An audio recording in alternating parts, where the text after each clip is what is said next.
ఇక్కడ నేను చెప్పేది ఏంటంటే building is exposed to all క్లైమాటికల్ conditions.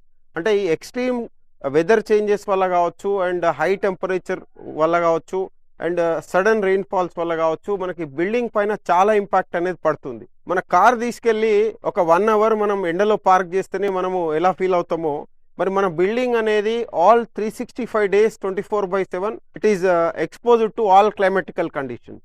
So దీని ఇంపాక్ట్ అనేది డెఫినెట్గా మన బిల్డింగ్ ఎక్స్టీరియర్ సర్ఫేస్ పైన పడుతుంది. అది టెర్రస్ పైన కావచ్చు, లేదా బిల్డింగ్ ఎక్స్టీరియర్ పైన కావచ్చు.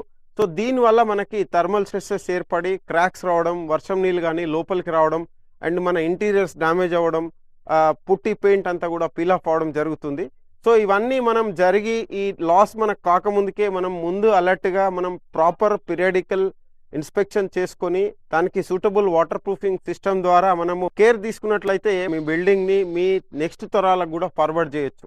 సో ప్రతి ఒక్కరి లైఫ్లో కూడా మన ఎర్నింగ్లో ఆల్మోస్ట్ 50% అమౌంట్ అనేది మనం ఇల్లు కట్టడానికి స్పెండ్ చేస్తాము. It is of your life అయినప్పుడు మనం బిల్డింగ్ని ఏ విధంగా మెయింటైన్ చేయాలి అనే విషయం తెలుసుకోకపోతే మీరు లైఫ్ టైం సంపాదించిన డబ్బు మీ ఇంటి పైన పెట్టినప్పుడు వృధాగా పోతుంది, అండ్ బిల్డింగ్ అనేది చాలా తొందరగా డిస్ట్రాయ్ అవుతుంది, అండ్ మీ స్లాబ్ లోపల స్టీల్ రస్ట్ అవ్వడం, అండ్ డాంప్నెస్ వచ్చి మీ ఇంటీరియర్ అంతా పాడవడం, టర్మైట్ రావడం, అండ్ ఇంటర్నల్ ఏరియాలో ఉన్న పుట్టి పెయింట్ అంతా కూడా పీల్ ఆఫ్ అవడం జరుగుతుంది.